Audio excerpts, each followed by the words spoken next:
Greetings, everyone. This is Rock and Roll Spell Country with a recap of month 3 of War of the Bounty Hunters, the current Star Wars crossover in the Marvel Star Wars comics. So, kicking things off, we've got the 4-LOM and Zuckuss one shot. Where we left off with these two, it seems as though 4-LOM was dead, and well, that was fairly useless for a droid, and Zuckuss was, at the very least, severely injured. It happens to be fall off the landing platform. So, on Tatooine, Jawa has discovered the head of 4-LOM. But on Nar Shaddaa, a weakened and injured Zuckuss limps into Jaga's Music Hall and Petting Zoo. Claimed to be lost, and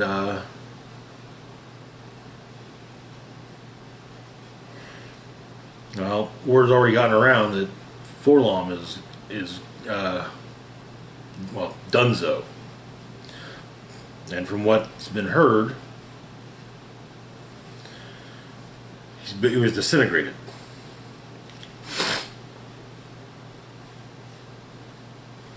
But 4-LOM reminisces about how he first came to meet 4-LOM. The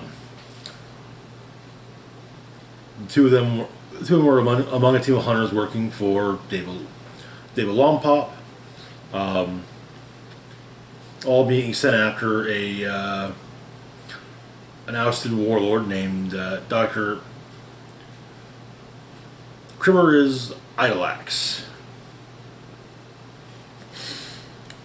Each of the hunters had their own plan for getting in.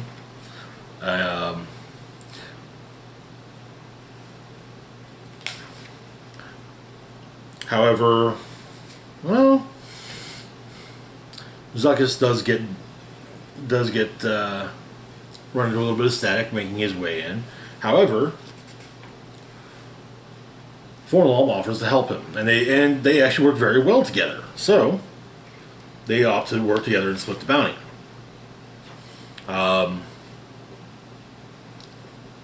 Meanwhile, in the present, the head of 4-LOM is brought to what appears to be Cribberiz Idolax. And so, after telling the story of how they first met, Zuckuss has a sudden feeling. He can sense 4-LOM. Well, it turns out that 4-LOM has been put on the body, has had his memory all tampered with, and the head put on a combat spider-like combat droid, which Zuckuss and his allies take on, and they discover it's being controlled remotely, and well, Zuckuss senses something and discovers that him and 4-LOM didn't kill Cribberiz Idolax.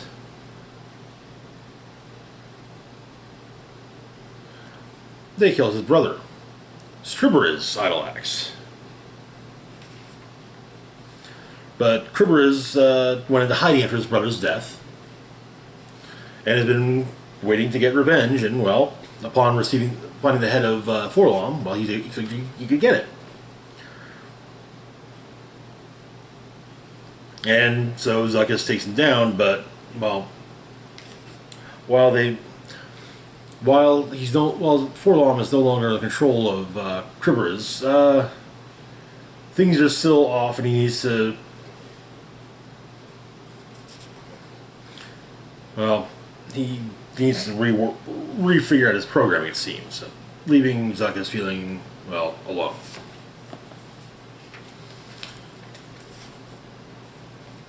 But that brings us to Bounty Hunters number 15. Where he left off here, Valance and Dengar were being chased by Deathstick, and Losha and Tonga were dealing with the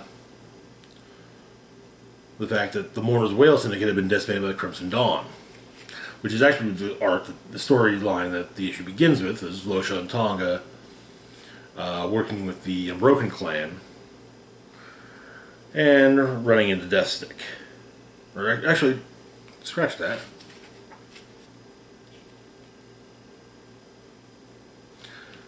Actually, I take that back. It wasn't Losha and Tonga, but one of the members of the Mourner's Whale, who then has whom Deathstick passes along the invitation to the shindig. The main story is, of course, Dengar and Valance making their way to Jakara. Losha and Tonga, meanwhile, are putting together a team to take on the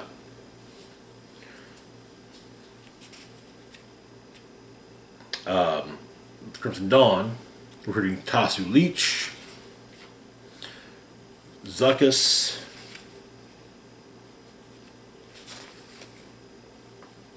I think they end up recruiting one other. But before they go to Jakara, first, Dengar and Valance have to go to Canto Bight and deal with the basically the people to whom Dengar is in debt to. A deal is struck, and kind of if he fails in getting them the if he fails in bringing Han to Jabba, well, they get to kill him, or he's likely going to be dead anyway. So, but this way, Dengar gets his ship back. Before they can leave, however, they're attacked by Deathstick, and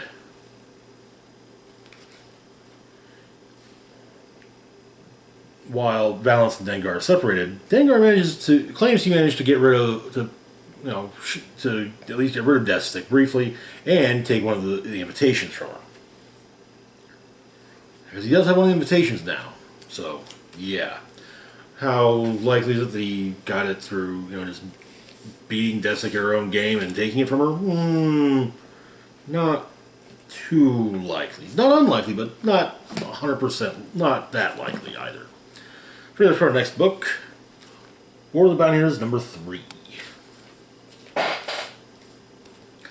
So, where we left off, Darth Vader showed up and basically claimed Han Solo as his.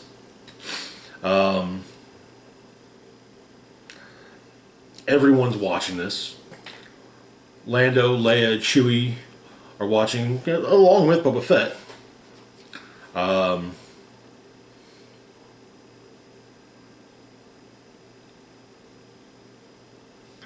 But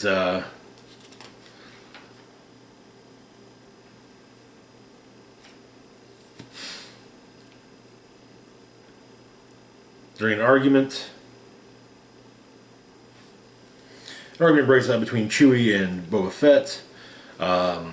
Lando's trying to keep things civil, or at least make sure that everyone knows that rushing in, blasters blazing, isn't going to do no one any good. Vader basically tells the Hutts, yeah, sure, you may have won the auction, doesn't matter, so is mine.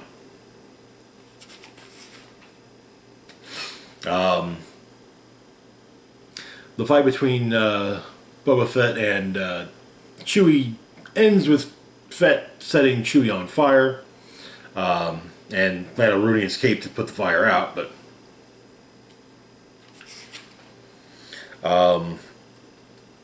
Vader goes to claim Han. Kira tries to stop him. They have a duel. After all, she has training from Darth Maul.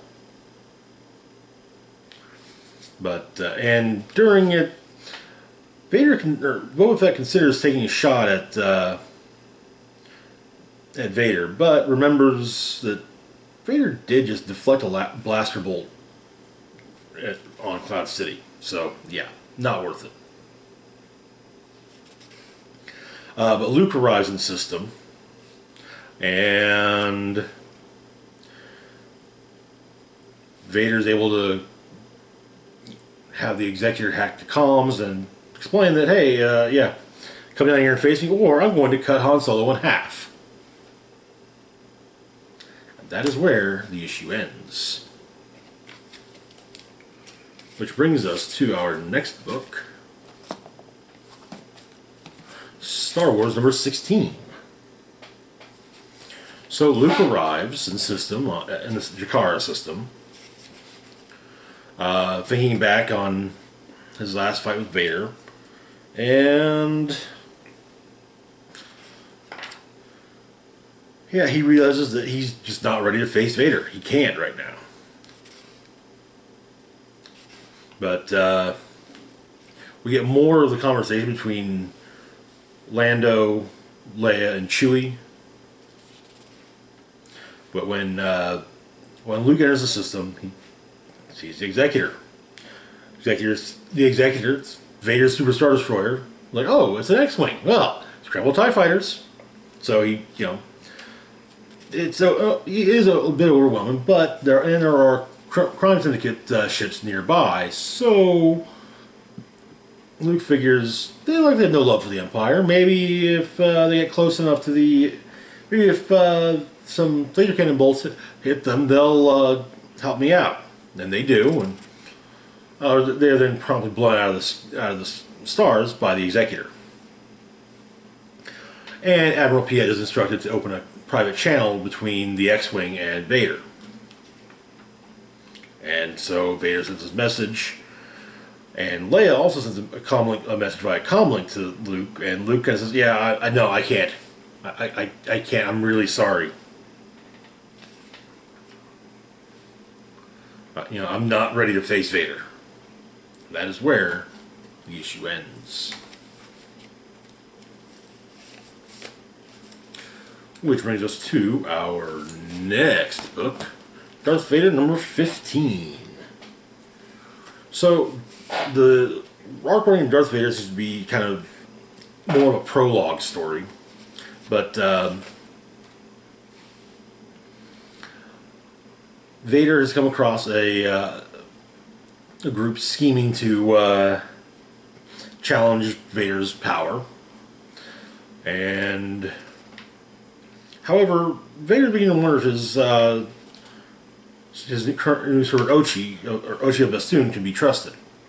So on the Arcana system, the Outer Rim, Ochi is asking a few questions, and asks about Crimson Dawn. So they go to, and after learning about that, learning a bit about it, they go to Boku the Hutt, and the plan is set where Boku will bid against Jabba the Hutt and lose. The idea being that if he loses to Jabba, Jabba will no longer even remotely fear Boku. So then, Boku can strike at Jabba and take Jabba's power. But Vader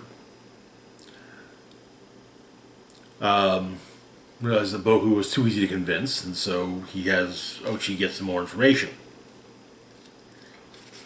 Turns out Boku is actually working with Crimson Dawn, and then Crimson Dawn tries to recruit Ochi, and he's like, no, my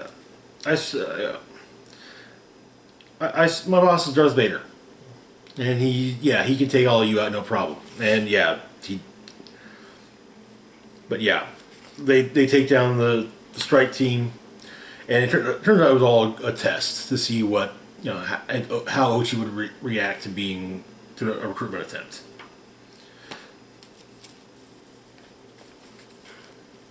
And that is where the issue ends, which then brings us to Dr. Aphra, number 13, the last tie-in for the month. So where we left off, Dr. Aphra, upon Vader's arrival, Dr. Aphra had had a bit of a panic attack. So we begin with a flashback to after betraying Vader. She was tasked with helping him find their new rebel base, and while the Hoth rebel base, and while she did lead him to an ice planet, it was not Hoth that she led him to, and left him there. And yeah, he was not happy about this. So we see some of the other events, but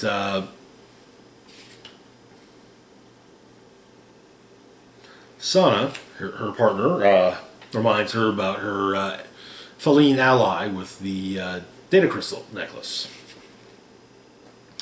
And they go into a washroom, take her down, and turns out she's she's actually a Crimson Dawn agent within Black Sun.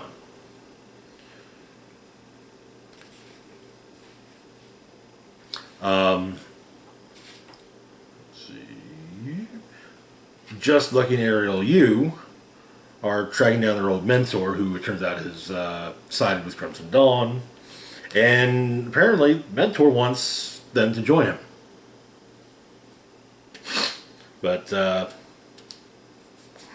Aphra figures they can, maybe try and figure out a way to maybe appropriate a few things off of the Vermilion while they're there, and everyone else is at the auction.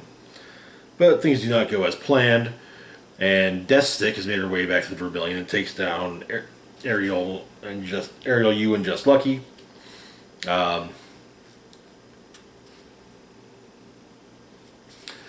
And Aphra and Sana get incapacitated by a guard droid and wake up without the data crystal necklace. But that is where the issue ends. So yeah, that was month 3 for War of the Bounty Hunters. I think look at the reading order. Yeah, we got 2 more months, September and October. So, but yeah, that's going to be it for now. As always, feel free to like, share, and subscribe. Links to my Facebook, Twitter, Patreon, and PayPal can be found in the description box down below. This is Rock and Roll Spock signing off, saying, live long and rock hard.